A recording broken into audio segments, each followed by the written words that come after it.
Hello everyone. Today I'm gonna be featuring the upcoming Tier 6 Premium Heavy UK or Royal Navy Cruiser, the London. Before that though, huge shout out for the subscriptions on YouTube and the follows on Twitch.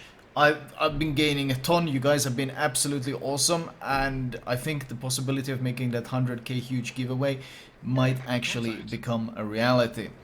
Now, before I get into this heavy cruiser with 8 203mm guns, you can watch what I'm about to do to Mayoko as I tell you something really cool. Wargaming has finally decided to buff German battleships. And this buff is apparently already live on the public test server. So tomorrow I'm gonna be logging in on the PTS and I'm gonna be testing it. What they're buffing is that they're finally improving the dispersion of the guns and making it identical to the dispersion, well, not identical of course, but similar to what the Americans and the Royal Navy has. So you won't have the same Sigma as they do, but obviously this should be a noticeable buff to the dispersion of the German BBs. And this obviously affects all of them. We're talking Bismarck, Gneisenau, Bayern, Scharnhorst, Friede Grosse, Grosse Kurfürst, basically a lot of really interesting ships. So tomorrow I'm gonna be testing that on the stream because I really enjoy some of the German BBs. I've always enjoyed them, but they have been in a much need of a big buff, and finally getting that is really cool and something we're absolutely going to be checking out. Moving on, 5 citadels to start it off on a Mayoko, and that's because the London has 203mm guns. 8 of them, in fact. The penetration, not really that special. I mean, you have less than Ioba, even less than Trento, but it's still 203mm guns, and most cruisers at this tier have such thin armor that you can quite easily punch through their citadel armor if they give you a broadside. So it might not be that impressive, but it's more than enough. The reload is appropriately very slow, 15 seconds. If you got guns this strong, the reload should be long.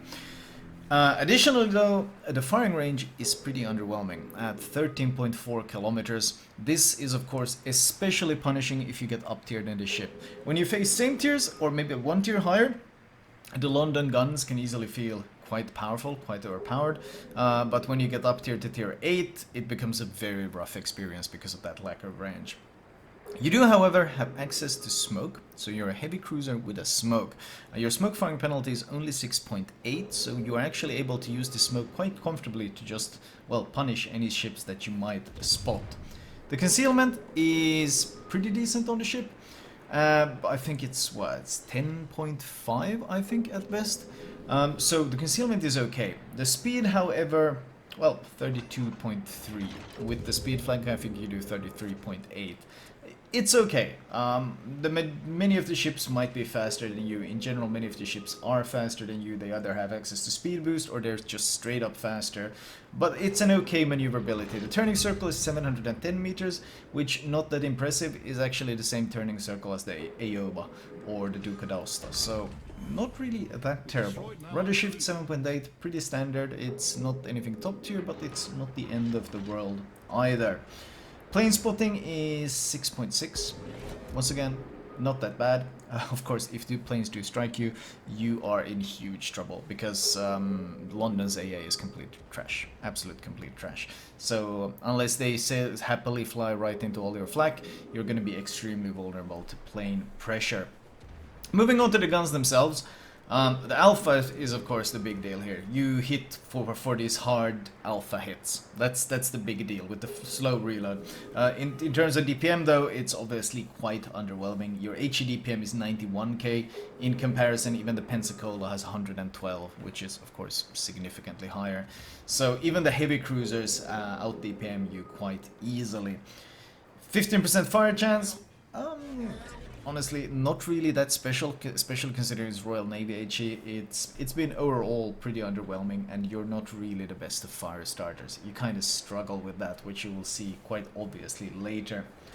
AP, once again, the gimmick is the Alpha Strike. It doesn't stand out that much, but obviously the big deal here is the fact that you can overmatch the lighter cruisers, and more importantly, you got enough penetration to citadel ships fairly comfortably. DPM is okayish at 146k. you do kind of lose out. Once again, Aoba has more, Trento has more, even Graf Spee has better AP DPM. So you do trade off in terms of consistent damage in order to get all these other goodies that this ship has access to. There's no improved AP like you have on the light cruisers. The heavy AP doesn't have improved pen angles. It doesn't even have slightly improved or moderately improved like the Pensacola does. It's just stock standard AP, just the larger caliber. Now, I mean, secondaries, probably not too much to talk about. Honestly, cruiser secondaries are more of a meme than an actual useful thing. The torpedoes, you got 2 per side. They are 7 km in range. Honestly, pretty iffy to use. You only got 2 of them. You can single launch them because, well, you are UK, but you struggle to get too much value out of them. Mostly the use I've had is when someone is rushing my smoke, and then I drop torps at his nose. That's really been the most value I've gotten out of these. But in general, they don't have really the speed to nail anyone with 59 knots. They are fairly stealthy, but even 59 knots and only 2 of them. They do hit for 16k, so technically if you do manage to pull off a YOLO, they can absolutely punish, especially other cruisers in brawling fights, quite effectively. But we're not talking Minotaur torps here, obviously.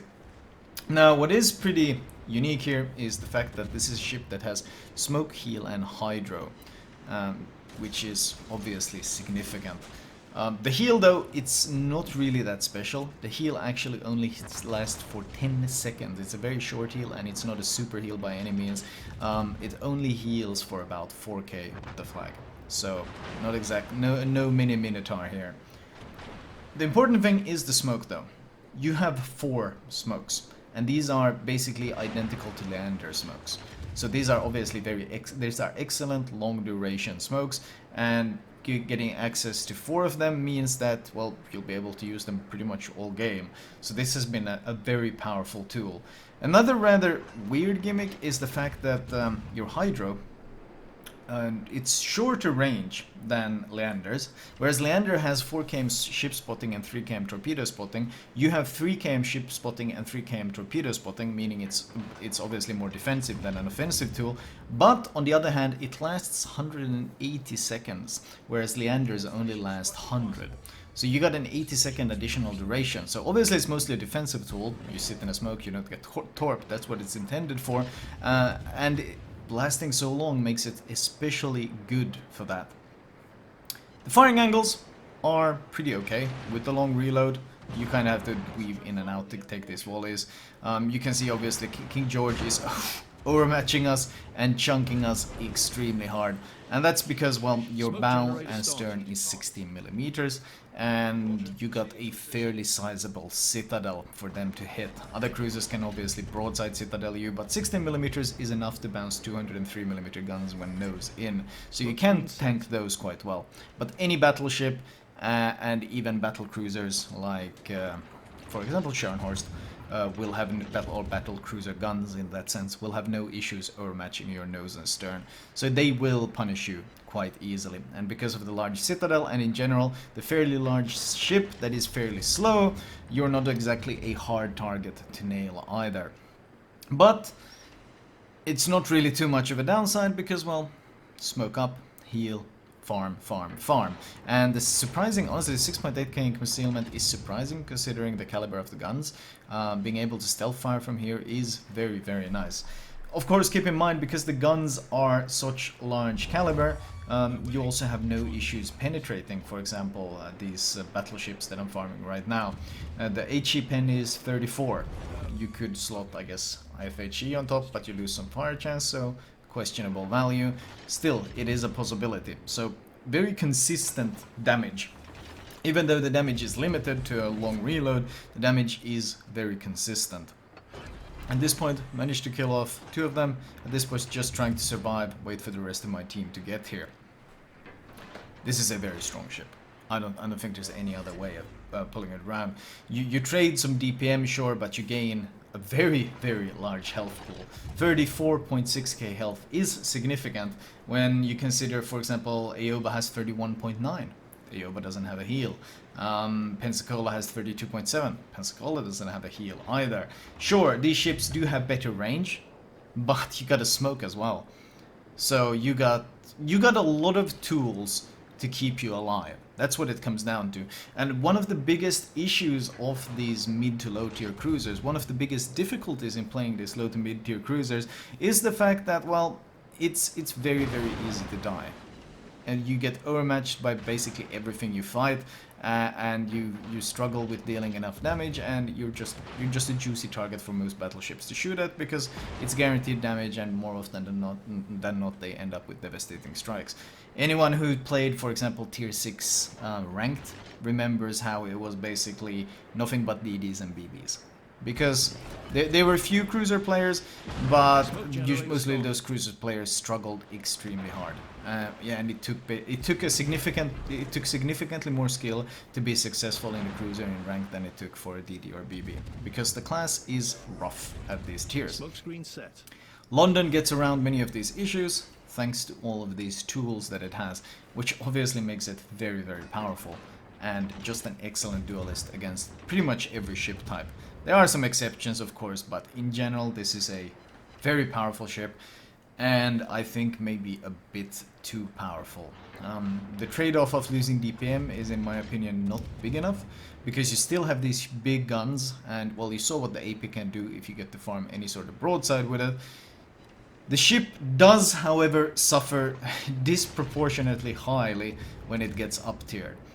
Tier 8 or just Tier 7 with big open maps is a very rough experience for the London. It does not deal well with these open maps, because 13.4 km range is great for these fairly small maps, these low tier maps, so to say. It's it's decent, more than enough, but as soon as the map starts becoming bigger, the London starts suffering and falling off heavily. Koenig 7.7 km away, as I mentioned, 6.8 km concealment or smoke firing penalty, so no issues whatsoever. Switching to AP, see if I can maybe get some sort of AP DPM. With AR, our DPM is somewhat okay. AR, of course, boosts your reload based on your current health, so we got 12 seconds instead of 15. But no, Koenig, of course, these lower dreadnoughts just have so much armor. It's mostly a waste of time to switch to AP, even on broadsides. I'm not a big fan of that design, because in general, the all or nothing armor scheme is worse than all these dreadnought type of ships, or dreadnought armors type of schemes, but whatever. The game ends. 137,000 damage. The credit gain was actually only 400k. The 1 million is for a mission for testing these ships. 2 kills, 7 fires, 5 citadels, cap defense, a solo camp as well. I mean, the London is a strong ship. Team score wise, 2000 base. We were up tiered into tier 7, which happens frequently.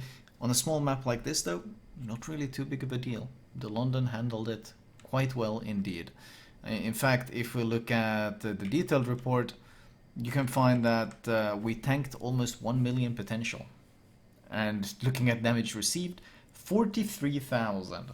Now that's starting to look like Graf Spee numbers there, more than anything else. So being able to withstand so much of a beating is obviously impressive. But then you realize that the damage we ate was direct damage. In fact, if you look at the AP shells, it's only 14 AP shells hit us, all from battleships, and these combined did 39,000 damage. So the lack of armor is obvious. When battleships hit you, they will most likely overmatch and deal significant damage. As I don't know if I mentioned, but the upper belt is 19, so obviously the BBs don't have issues overmatching that either. So you lack survivability in one sense, but your consumables make up for it, and your big health pool makes up for it in another side. So in the hands of a poor player, the London might explode quite often. This is another devastate when you catch him broadside type of ship. But anyone who realizes, hey, all I really need to do is pop smoke before I get spotted and just sit in there and farm, will probably have significant amount of success in the London. Overall, I think it might be a bit much. I think you just gave it too many tools. I don't really know how to deal with this ship in many other cruisers, because at higher tiers there's ways to deal with these kind of smoke ships. Mostly radar. Radar is a very comfortable tool, or you just close the distance close enough that his own firing penalty works against him. But the London has 6.8 km fire penalty while firing these large shells that overmatch many of the cruisers it fights, and at the same time there's no radars available. So the tools to deal with this ship are few. You can try to torp the smoke, but as I mentioned, it's got extra duration on the hydro, so that's also very hard to deal with.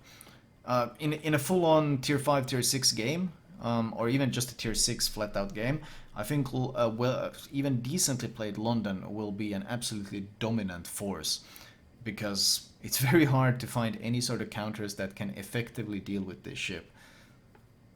Maybe a bit too much wargaming, maybe a bit too much. I would like to see perhaps some trade-offs, maybe a slight bit more range, so it has a bit more flexibility when it's up tiered, and maybe a nerf on some of the other values. For example, does it really need that gimmicky heal? Like, really, does it need it? I don't really think it does. And it's only a 4k heal a pop, like 3 of them. It seems like a bit of a waste. Still though, let me know what you guys thought in the comments. I hope you guys enjoyed it, and I will talk to you guys later.